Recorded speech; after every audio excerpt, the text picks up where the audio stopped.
Hola, buenas tardes, bienvenidos a un nuevo vídeo de matemáticas aplicadas a las ciencias sociales. Deciros que en este vídeo del bloque de análisis nos vamos a centrar en el estudio del dominio de algunas de las funciones elementales, ¿vale? Entonces, pues ya hemos analizado algunos tipos de funciones en el vídeo anterior. En el vídeo anterior, como eran las funciones polinómicas. Ya analizamos las funciones polinómicas, el dominio que tenían, las funciones que incluían radicales o irracionales, ¿vale? Ya tenemos las radicales, las irracionales, las que están definidas como un cociente de funciones, ¿vale? Lo que están definidos como una fracción algebraica. Y hoy vamos a continuar el estudio y vamos a realizar algunos ejercicios que pueden ser bastante interesantes. Bien, el siguiente caso que yo voy a analizar con vosotros es el caso en el que la función esté definida como el logaritmo de un polinomio. Funciones logarítmicas. Entonces vamos a analizar qué sucede con las funciones logarítmicas, ¿vale? ¿Qué dominio tienen dichas funciones? Vale, pues vamos a ver si somos capaces de analizarlo. Lo primero que tenemos que tener en cuenta es que una función podremos clasificarla dentro de este estilo cuando tengamos el logaritmo en cierta base de un polinomio, ¿vale? Y lo que nos tendremos que fijar es cuándo se pueden realizar las operaciones en este caso.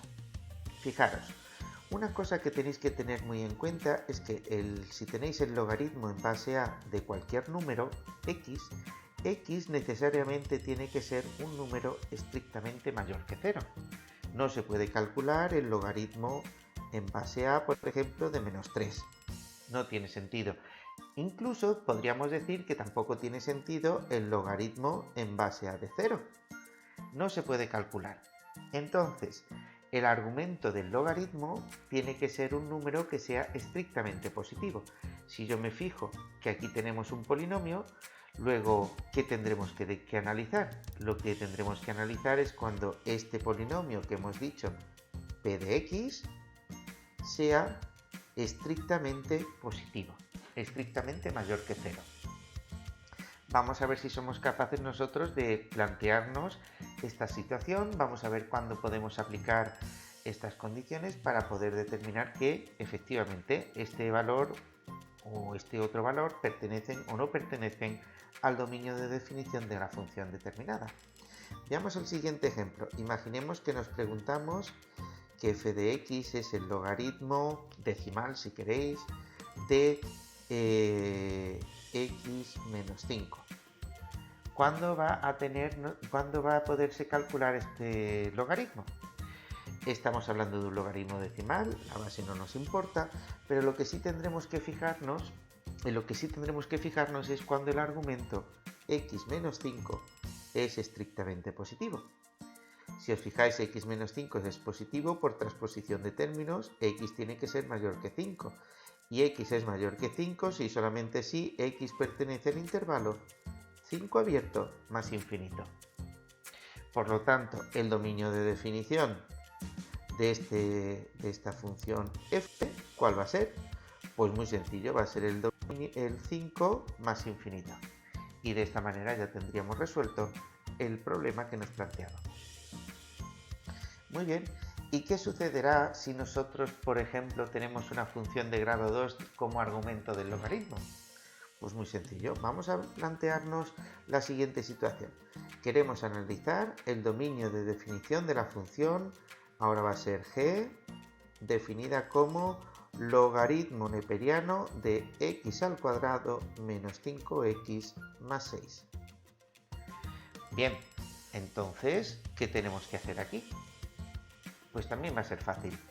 Hemos dicho que el dominio de definición estará compuesto por aquellos valores en los que este polinomio es mayor estricto que 0. Vamos a ver cómo sería. X al cuadrado menos 5x más 6 tiene que ser estrictamente positivo. Bueno, ¿y eso cuándo ocurre? Yo, para resolver este tipo de inecuaciones de grado 2 os recomiendo hacer lo siguiente. os recomiendo resolver la ecuación x al cuadrado menos 5x más 6 igual a 0. Ese sería el primer paso. Si vosotros la resolvéis, sería x es igual a 5 más menos raíz cuadrada de 25 menos 24 dividido 2. Como la raíz cuadrada de 1 es 1, pues entonces nos quedaría 5 más menos 1 dividido 2 y nos quedaría 5 y una 6 entre 2, 3, 5 menos 1, 4, entre 2, 2. Luego las soluciones son el 3, el 2 y el 3, para decirlos en orden. El 2 y el 3. ¿Cuál sería el siguiente paso? Pues el primer paso ya hemos dicho, plantearos la ecuación asociada a la inecuación anterior. Segundo paso, dividir la recta real en tantos intervalos como soluciones nos hayan salido en la ecuación. En este caso nos ha salido el 2 y nos ha salido el 3. Siguiente paso, os recomiendo escoger algún valor en estas regiones que sea fácilmente sustituible. Por ejemplo, aquí puedo coger el 0, aquí voy a coger, por ejemplo, el 2,5 y aquí voy a coger el 4. Cogemos un valor en cada uno de los intervalos. ¿Y qué tenemos que hacer ahora? Sustituir. Sustituir. Y entonces nos quedaría, en el caso de que el polinomio, lo tenemos aquí, lo voy a copiar de nuevo, el polinomio que estábamos considerando era x al cuadrado menos 5x más 6. Pues considero, hemos dicho que lo vamos a sustituir en 0 y en 0 me sale 6. Pues ¿qué puedo asegurar yo aquí? Que en todo este intervalo, que yo voy a marcar en rojo, aquí, dado que en 0 ha sido positivo, entonces en todo ese intervalo va a ser positivo, desde menos infinito hasta 2. Siguiente valor, pues voy a coger y voy a hacer las cuentas para calcular, no sería de x, sino que quiero calcular en 2,5. Pues entonces cojo la calculadora, 2,5 al cuadrado, menos 5 por 2,5, 6. Un segundito, me sale negativo, ¿vale? Me sale negativo. Entonces, ¿qué voy a poder asegurar? Pues que en todo ese intervalo la función es negativa, en todo ese intervalo que va desde aquí hasta aquí, desde el 2 hasta el 3. Y si vosotros cogéis y finalmente evaluáis p en el punto 4, el polinomio p sería 4 al cuadrado, 16, menos 4 por 5, 20, 5 por 4, 20, más 6. Y que nos sale, sería positivos 16 y 6, 22, menos 20, nos sale 2, que es mayor que 0. Por lo tanto, si en este punto que nosotros hemos escogido al azar es positivo, en todo ese intervalo también lo será. Bien, pero nosotros estábamos preguntándonos en qué parte iba a ser positiva. ¿En qué parte iba a ser positivo ese logaritmo? Muy bien, si os fijáis, el argumento de este polinomio va a ser positivo ¿en qué trozo? Va a ser desde menos infinito hasta 2 y desde 3 en adelante hasta más infinito. Por lo tanto, el dominio de definición de la función, el dominio, lo quiero escribir en azul, que me parece más acertado, el dominio de definición de la función p es igual a menos infinito 2 unión 3 más infinito. ¿De acuerdo? Y entonces así ya lo tendríais todo bien resuelto. Muy bien. Entonces, ya que hemos analizado todo este tipo de situaciones, vamos a plantearnos situaciones en las que se nos puedan dar casos de una función algebraica con una raíz que tenga radicales, o sea, una mezcla de distintas casuísticas. ¿Cómo podemos nosotros analizar el dominio de definición de las funciones? Pues, por ejemplo, imaginad lo siguiente, nos dice, averigua el dominio de definición de una función que vamos a llamar h de x, esto lo voy a poner aquí con el signo de interrogación, ¿vale? Donde h de x está definida como la raíz cuadrada de x menos 2 partido x más 3. Muy bien, entonces aquí tendremos que tener en cuenta varias cosas.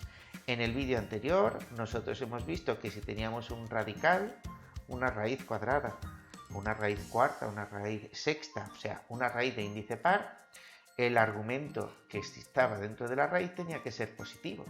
Luego entonces nos preguntamos cuándo x menos 2 partido x más 3 es positivo. ¿De acuerdo? ¿Cuándo ocurrirá eso? Muy bien, pues si esto es lo que nos preguntamos, la forma de resolverlo será la siguiente. Tenéis que tener en cuenta la regla de los signos para la división. La regla de los signos para la división nos dice que positivo entre positivo va a ser un resultado positivo y negativo entre negativo también va a ser positivo. Mientras que, por otro lado, positivo entre negativo o bien negativo entre positivo va a ser negativo. Entonces, con esos datos, ¿qué puedo hacer? Pues muy sencillo, lo que puedo hacer es lo siguiente.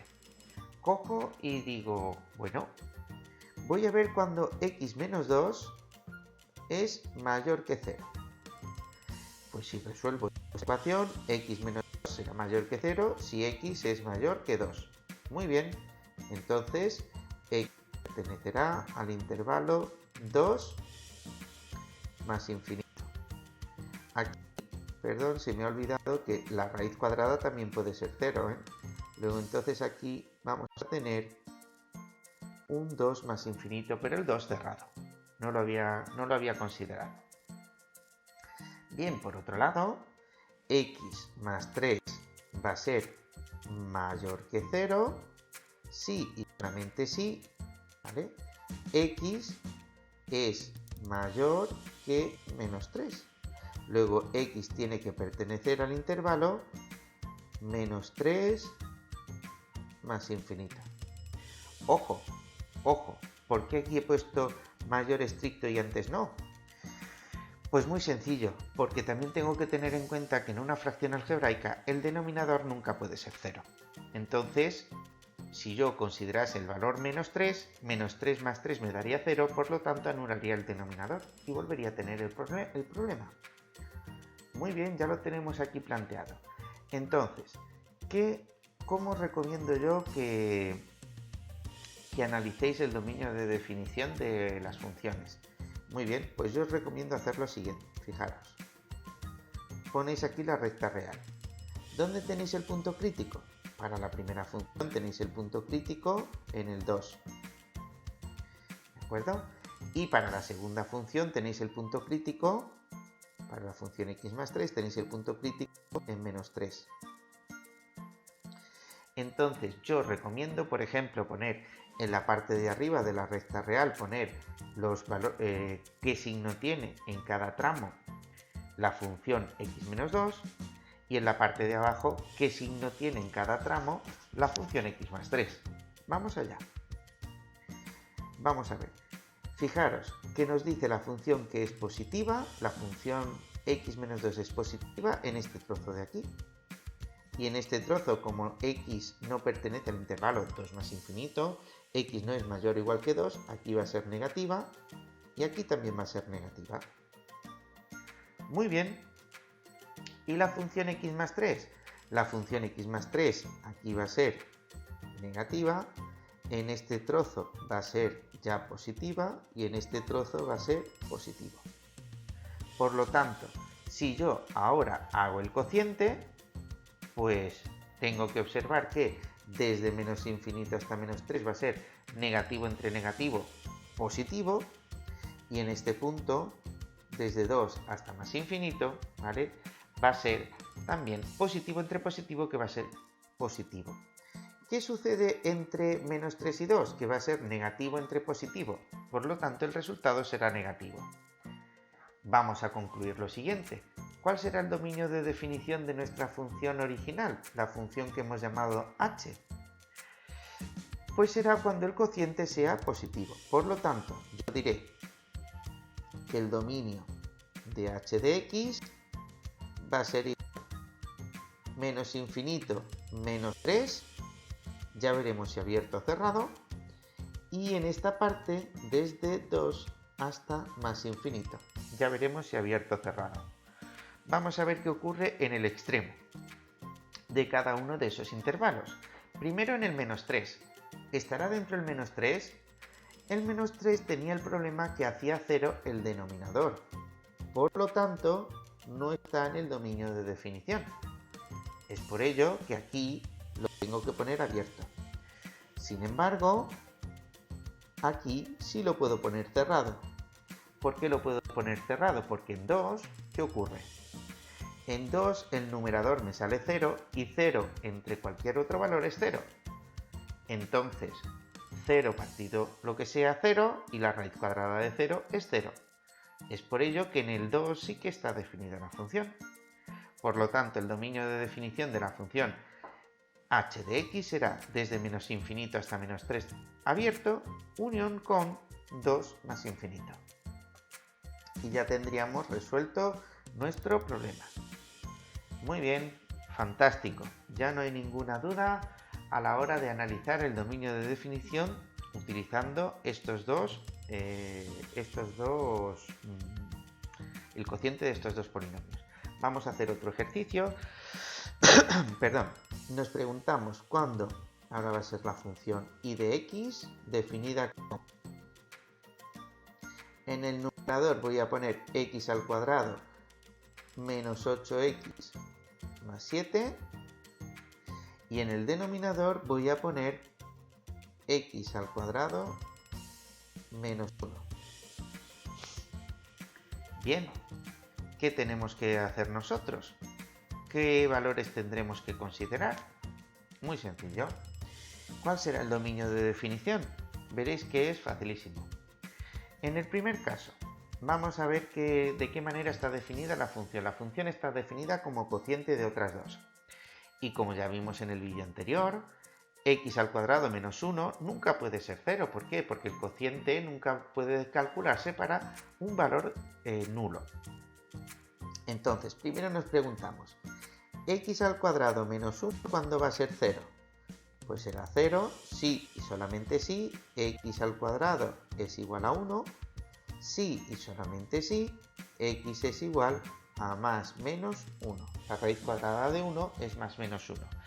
Esos dos valores están prohibidos. ¿Por qué están prohibidos? Están prohibidos por el simple hecho de que el x al cuadrado menos 1 vale 0. Vamos al numerador. En el numerador tendremos el logaritmo neperiano de un polinomio. Y según acabamos de ver hace 5 segundos, estábamos diciendo que en el argumento tiene que ser un argumento positivo. ¿De acuerdo? Entonces nos preguntamos cuando x al cuadrado menos 8x más 7 es cuando es positivo. Si resolvéis la ecuación asociada, x al cuadrado menos 8x más 7 igual 0, os encontraréis con que x es igual a 8 más menos raíz cuadrada de 64 menos 49 dividido entre 2, igual a 8 más menos es 25, cuya raíz es 5,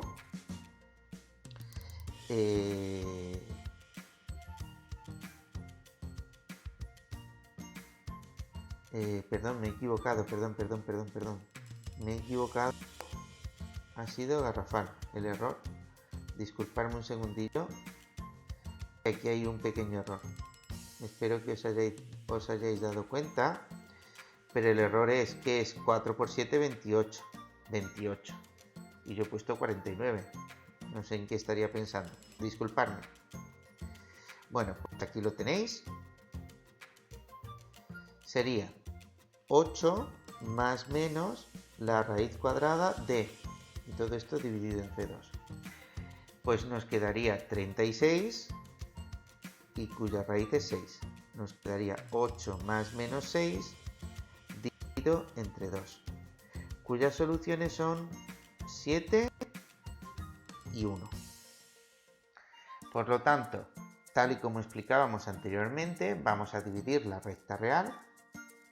Vamos a coger aquí el 1, vamos a coger aquí el 7 y nos vamos a buscar valores en los que sea fácilmente sustituible la función.